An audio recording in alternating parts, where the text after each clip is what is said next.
Good afternoon. Welcome again to the 46th Annual United States Hispanic Chamber of Commerce annual gathering. We are in Atlanta. We're excited to be here in the Southeast. I want to thank our partners with the Georgia Hispanic Chamber of Commerce and the Latino American Chamber of Commerce and all the economic development groups here, government and private sector officials.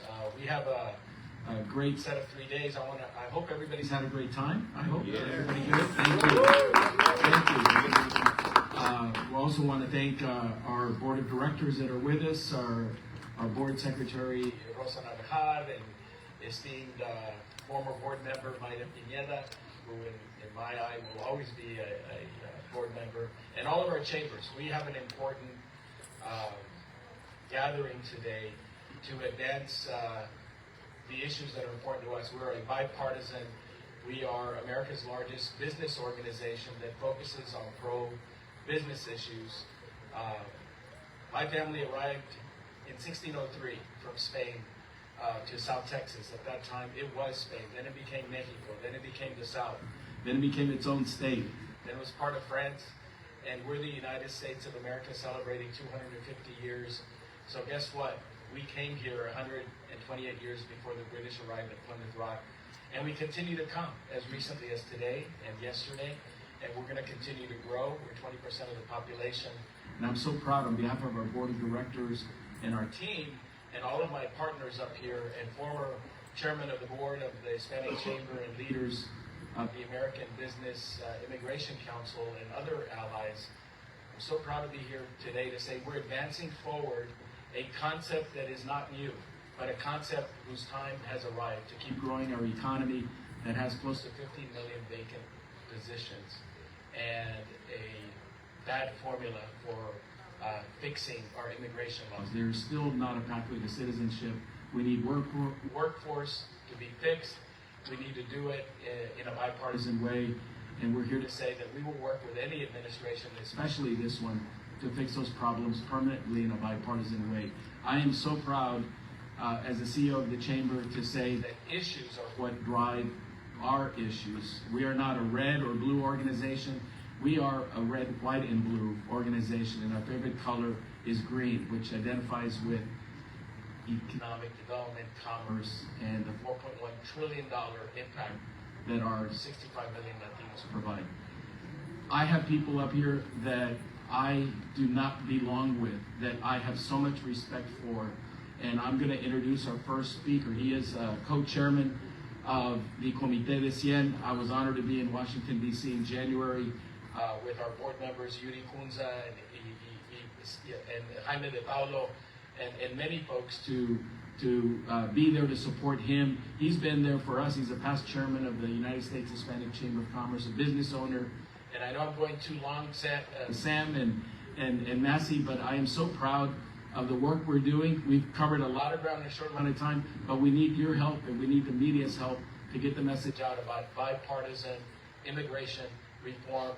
The time is now if our economy is going to continue to grow and fill the jobs that are vacant. We are not replicating ourselves as an economy organically. So immigration needs to be a solution, but we need a pathway for workers and citizenship for the future, for our economy to continue to be the best economy in the world, founded by Hispanic Americans and propelled today and fueled by Hispanic Americans.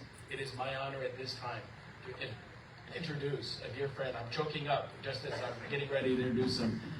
He has been a longtime friend. I've been in the White House with him thanks to his invitation with both administrations from either party to advance issues of importance for our community. I'm so proud of him. I consider him a brother. Our co-chair of this wonderful organization, Comité de 100, that's going to become Comité de 1000, Massey Villarreal.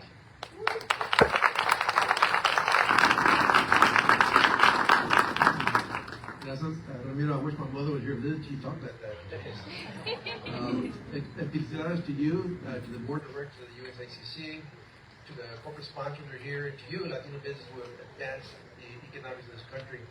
Again, I'm Massey Villarreal. I'm from Houston, Texas. I'm the CEO of a technology firm based in Houston. It was an honor to chair this organization. 27 years ago. Right? But my story is much like a lot of you, a lot of Americans. Americans like our Senate Majority Leader Stephen, who came from Norway, like Marco Rubio, who came from our senator from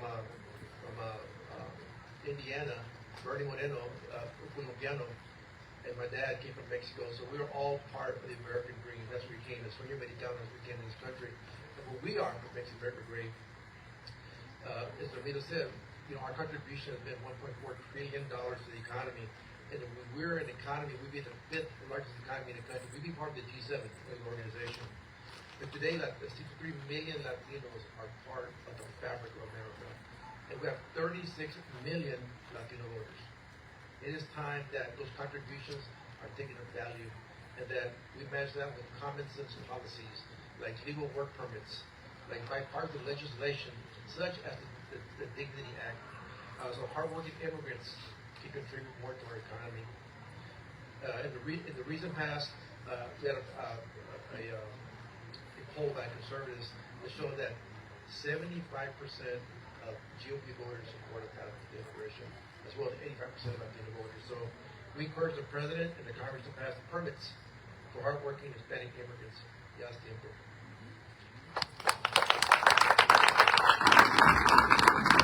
Thank you so much, Massey, and thank you, Ramiro, for having us here, and welcome everyone. My name is Juan Carlos Cerda. I am the Texas State Director for the American Business Immigration Coalition, or ABIC, and we're a bipartisan group of more than 1,700 CEOs and employers who promote common sense immigration solutions. I'm also a DACA recipient. I came to Atlanta, Georgia when I was 3 years old. I was salutatorian of my high school in Texas, and I went to Yale University in Connecticut on a full-ride scholarship.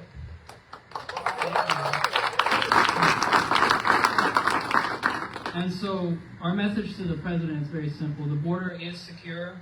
The time is right to address the workforce needs of all American businesses so that we can continue to grow in strength and competitiveness. President Trump has mentioned 9 times about the need for a legal work permit program for dreamers and long-term essential workers. So we're ready to work with President Trump to get this done. We also have a letter from over 70 local elected officials and business leaders who are Hispanic that will be circulated and will be sent to President Trump and Congress at the end of Hispanic Heritage Month. So be on the lookout for that. We have some strong speakers from the states of Tennessee, Arizona, Nevada, Georgia, and Michigan. And so speakers, please keep your remarks brief. We don't have the room for too long unless Ramiro allows us to have it for a little longer. So now it's my pleasure to introduce Yuri Kunza, the CEO of the Nashville Area Hispanic Chamber of Commerce.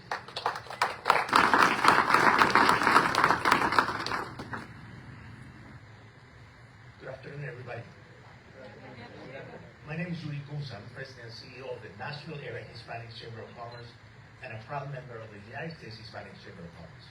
I want to remind everyone that this is National Hispanic Heritage Month, a time to celebrate our culture, our heritage, y nuestras raíces, our roots, with pride, but also with purpose. We are the heartbeat of this nation. Small business owners, workers, parents, artists, and leaders. Every day, our stories and contributions make America stronger. In Nashville, where I come from, in Tennessee, Hispanics are nearly 14% of the population, more than 7% across Tennessee. We are creating jobs, fueling growth, and shaping the future. Nationally, Latinos generate 4.1 trillion in GDP, the 5th largest economy in the world if measured as a country. That is power, that's impact. That's what we say, Hispanics make America great. And yet, too many long-term, law-abiding workers still lack stability. Workers who build our communities, keep our industries moving, and have earned the dignity of work permits. With respect, determination, and urgency, we call on President Trump, his administration, and the U.S. Congress. It's time to act. We're proud, we're present, and we're not going anywhere. Together, let's secure America's workforce, protect our small businesses and our communities, and keep building the inclusive future we all believe in. Thank you very much. Thank you, Yuri. It's now my pleasure to introduce Monica Villalobos, the CEO of the Arizona Hispanic Chamber of Commerce. Gracias, Juan Carlos. Again, my name is Monica Villalobos, and I serve as President and CEO of your Arizona Hispanic Chamber of Commerce. We are slightly different in that we are a border state, and in Arizona, immigrants are the lifeblood of our economy. We know that they contribute $27 billion into Arizona's economy and another $3 billion in local and state taxes. So in Arizona, we understand the importance of workforce, and businesses hold workforce at the top of their list of challenges. And our message to them and to the new administration is immigrants have always been here. Immigrants are here to stay, and if they let us, we will save this country again. Thank you. Thank you, Monica. I will now introduce Peter Guzman, CEO of the Land Chamber of Commerce of Nevada. Peter. Thank you. Yes, my name is Peter Guzman. I have the honor and privilege of being the president of the Latin Chamber of Commerce of Las Vegas, Nevada. We're statewide. And I can tell you, Las Vegas is the hospitality, entertainment, and sports capital of the world. I'm also here to tell you that Las Vegas would not open without Hispanics. It could not exist, it could not function without Hispanics. But I'm also here to tell you this.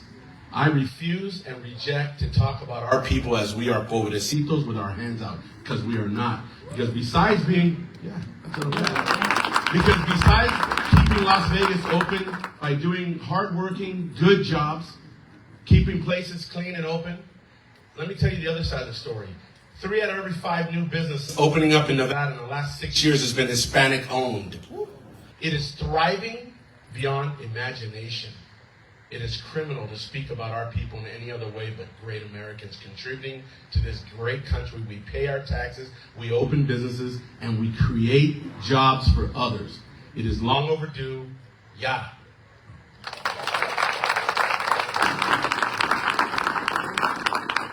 Thank you so much, Peter.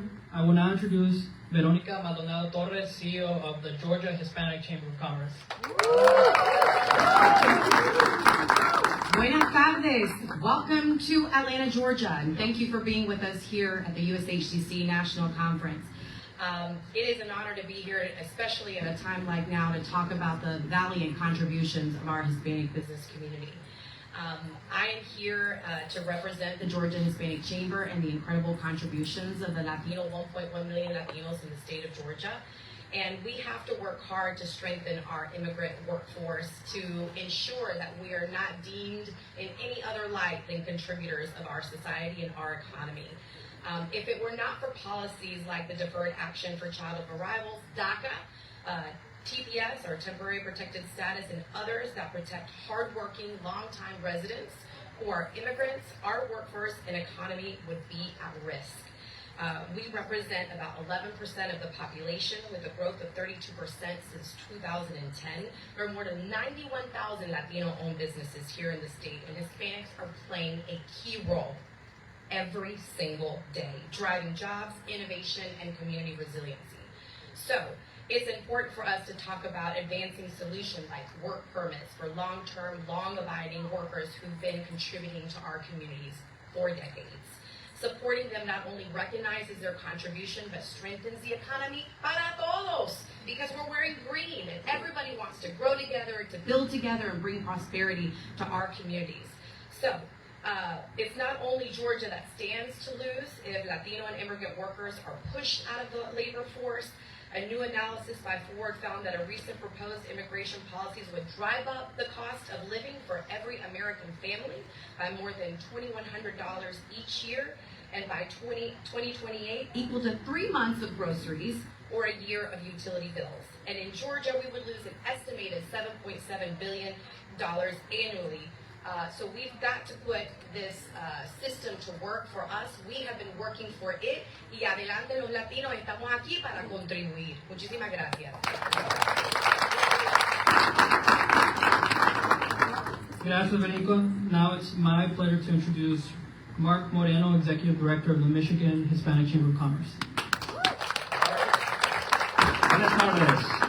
Hispanics are critical to the future of our country. We power our U.S. economy, enrich our communities, and strengthen our global competitiveness. Nowhere is this clearer than in Michigan, which is the third largest trade partner with Mexico. In 2024, trade between Michigan and Mexico hit a record-breaking $84 billion. But while trade grows, recent immigration policy changes have left many of our workers and families displaced and businesses in limbo.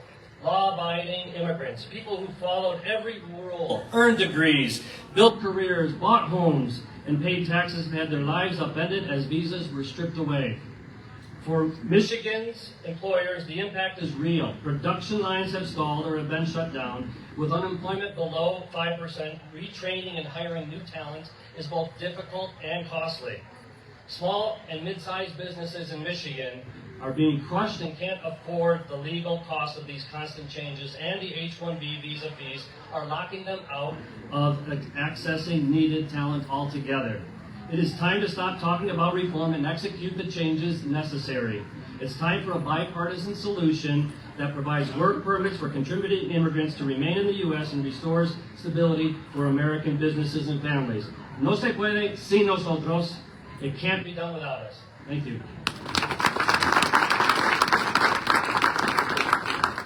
Thank you, Mark, and I will now introduce Guillermo Cisneros, CEO of the West Michigan Hispanic Chamber of Commerce. Good afternoon, everyone. My name is Guillermo Cisneros. I'm the President and CEO of the West Michigan Hispanic Chamber of Commerce.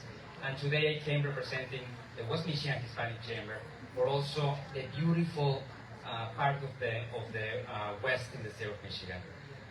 An economic report done in 2023 with data from 2019 by the American Immigration Council, the Grand Rapids Area Chamber of Commerce, and the Welcome Plan of Kent County shows that Kent and Ottawa County had 73,000 immigrants living in those counties. Out of those 73,000 immigrants, 40% were Hispanics, which is over 29,000.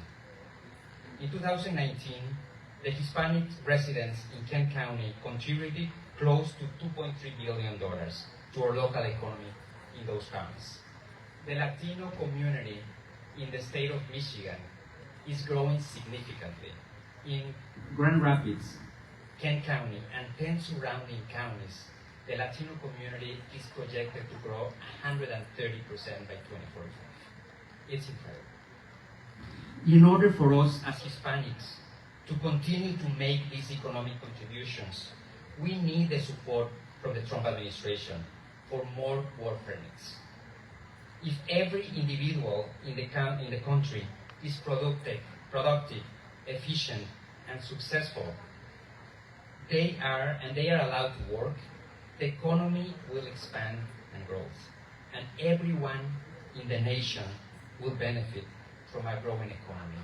We ask this administration to support the growth that we are seeing in this country. We are Latinos, we are here, and we are staying with you all. Thank you. Gracias, Guillermo. I will now introduce Sam Sanchez, co-chair of the Comité de 100. Thank you, Juan Carlos. Thank you, everybody. My name is Sam Sanchez. I'm on the board of the National Restaurant Association, also CEO of Third Coast Hospitality in Chicago. In this past election, we saw the majority of Hispanic community voted up to 48% for the Republican Party. One is they want to see a secure border. They want to see a better economy for their children. We are conservative. We want to see family values. President Trump, in April 10th, stated that if he would slow down deportation in hospitality, hotels, and essential workers. President Trump also said that he would issue a work permit. President Trump, it's time to act now.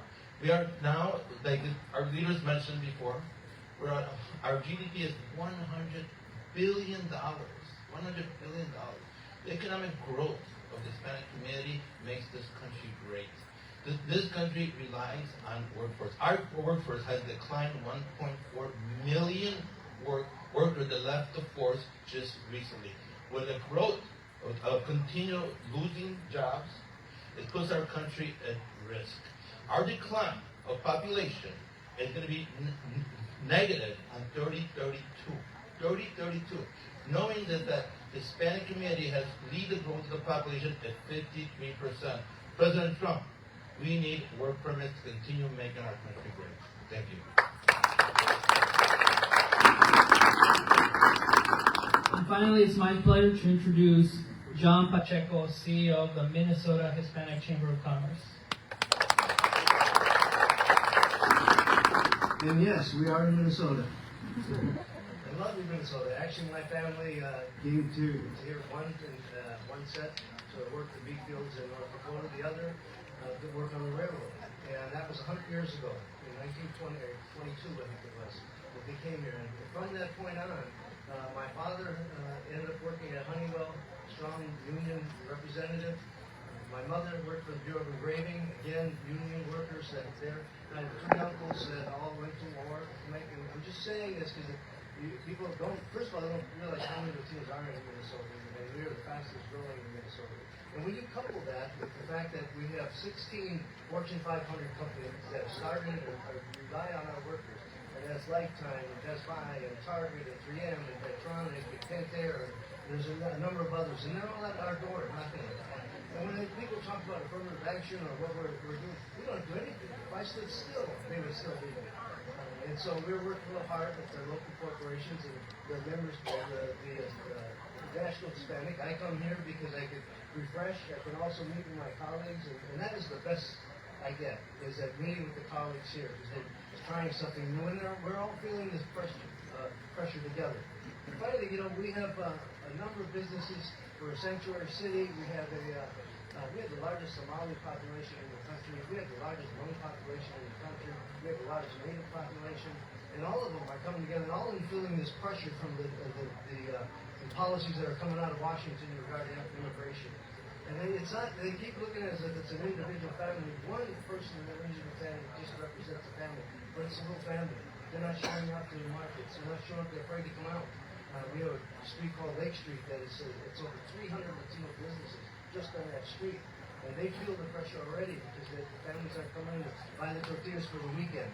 And so it's just, I'm here to stand in solidarity with my colleagues around the Latino chambers throughout. And again, thank you all for being here. And I really appreciate what you bring to us as well.